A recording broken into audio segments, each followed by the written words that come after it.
Welcome back. This is Retirement News Online. So today we're talking about a unique challenge many highly compensated tech professionals face managing concentrated company stock.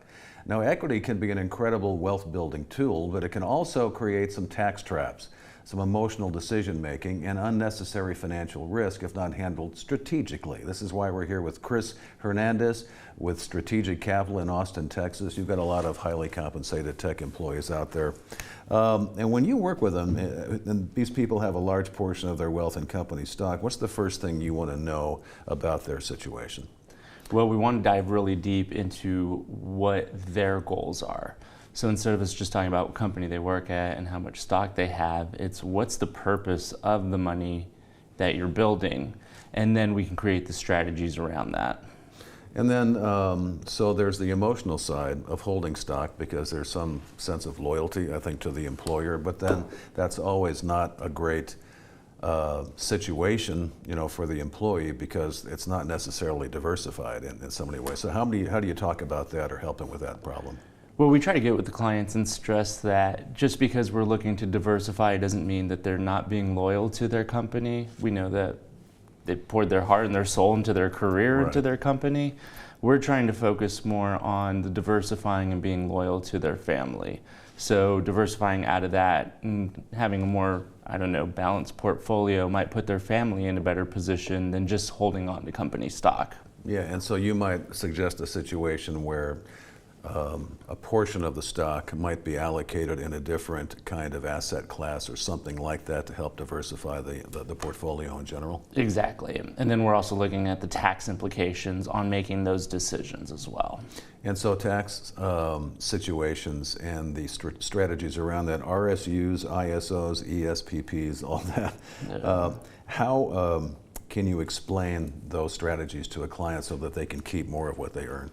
So I like to stress I am not a tax professional, so we do want to bring the CPAs into the mix, but those are all taxed differently, so we're trying to find out how we can both optimize each of those and still relating back to the goals that they have. So we have a full team approach where we're bringing in the accountants, we're bringing in what they would like to accomplish, and then we're coming up with the strategies on the wealth management side to make sure that they are maximizing their dollars.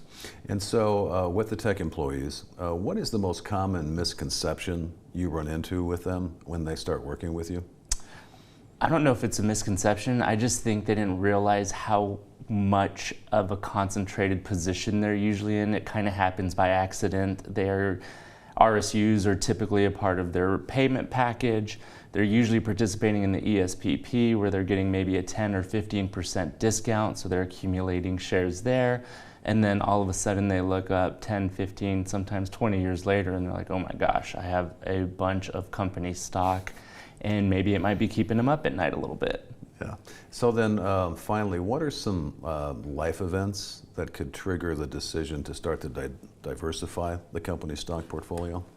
So we usually look when they get around 25 to 30% of their whole portfolios in one position. To us, that might be a little bit of a red flag. Life events like buying a house, needing a down payment, or having children, or college sometimes will trigger that. So we're just wanting to build relationships with our clients that they feel comfortable to reach out to us and say, this is what's happening in my life. Can we create a plan for that? And they're in a good position. It's nice to be able to tell them that. It's just we have to make sure that we do it right. Exactly. Yeah, they're usually not sad about it. It's just like, what do I do to optimize what I have? It's a good problem to have. That's Chris Hernandez with Strategic Capital in Austin, Texas, and this is Retirement News Online. Thanks for watching.